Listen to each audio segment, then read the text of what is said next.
Nothing appears simple, yet it is one of the most difficult concepts ever examined. Across philosophy, physics, mathematics, and psychology, it consistently collapses under scrutiny. In philosophy, nothing is not a thing. It is defined as the absence of being. Parmenides argued that nothing cannot exist because to think of it is already to turn it into something. Heidegger approached nothing as something encountered in moments of deep anxiety, when meaning drains away and the familiar structure of the world loosens. Existential thought often treats nothing as the background against which freedom and meaning arise. The paradox is immediate. If nothing truly exists, it cannot be pointed to, described, or experienced, because doing so grants it form. In physics, nothing does not exist in any absolute sense. What is commonly called empty space still contains quantum fields. Particles appear and disappear spontaneously. Space itself has structure, energy, and constraints. Modern physics therefore treats nothing as a lowest energy state rather than an absence of reality. This is why some cosmological models can claim the universe arose from nothing, because that nothing still obeys rules. In mathematics, nothing is represented by zero or by the empty set. Yet even the empty set is defined, named, and used within a system. Mathematical nothing is therefore a formal absence rather than true non-existence. Psychologically, when people say they feel nothing, they are usually describing numbness, dissociation, or a loss of meaning. Experience is not absent. It is suppressed, inaccessible, or disconnected. The mind is still active, but cut off from emotional signal. The idea of absolute nothing pushes the concept to its limit. Absolute nothing would contain no space, no time, no laws, no potential, and no observer. This immediately creates a contradiction. If there are laws, then it was not nothing. If there are no laws, then nothing prevents something from arising. Absolute nothing either cannot exist or cannot remain nothing. This leads to the central paradox. If nothing truly exists, it cannot be experienced. If it can be experienced, it is not nothing. Nothing is therefore not a state of reality. It is a boundary concept. It marks the edge of thought, language, and description. The moment nothing is noticed, named, or understood, it becomes something. If we continue from here, physics gives us an important clue. The fact that the universe can emerge from what is called nothing suggests that reality does not begin with emptiness, but with potential. What physics labels as nothing is better understood as a fertile ground, a structured field with rules embedded so deeply that they appear invisible. This implies that existence is not built on absence, but on an underlying capacity to become. Nothing, in this sense, is misnamed. It is not the lack of being, but the quiet presence of possibility before form appears. This is where Consciousism reframes the problem. If reality is fundamentally experienced rather than merely existing, then nothing cannot be an objective state at all. For something to be called nothing, there must already be an observer capable of noticing absence. Without awareness, the distinction between something and nothing collapses.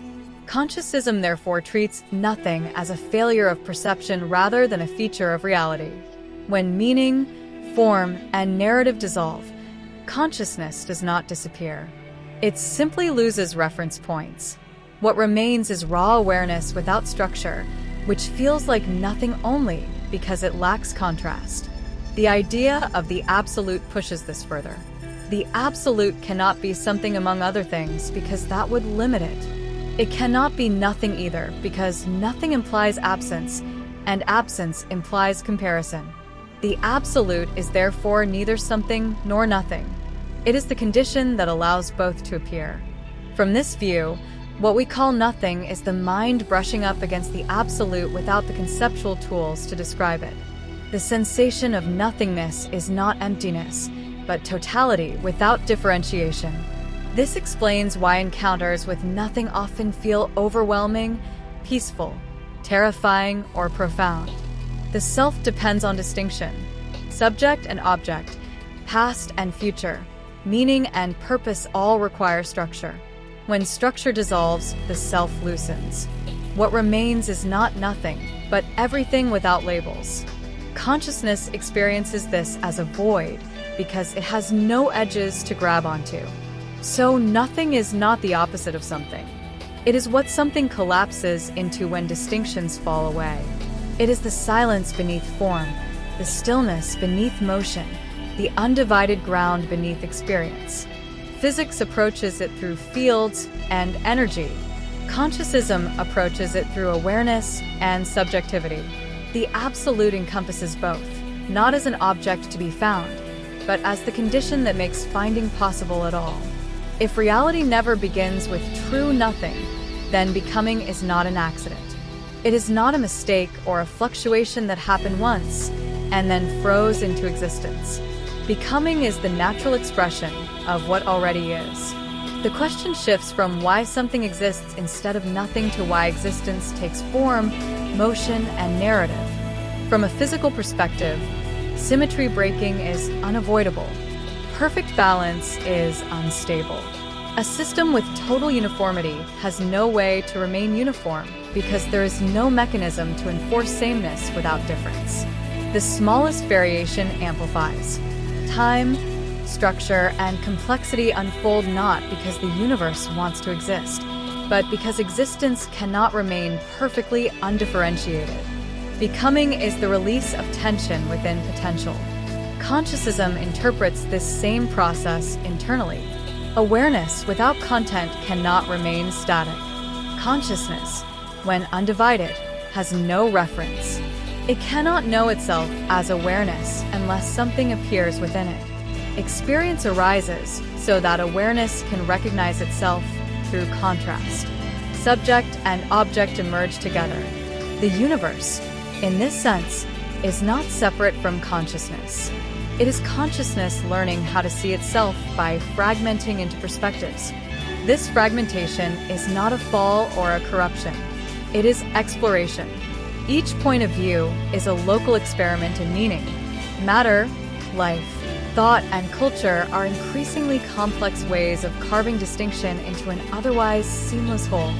The appearance of time is the ordering of these distinctions. Past and future arise so experience can accumulate and reflect. The absolute does not stand outside this process.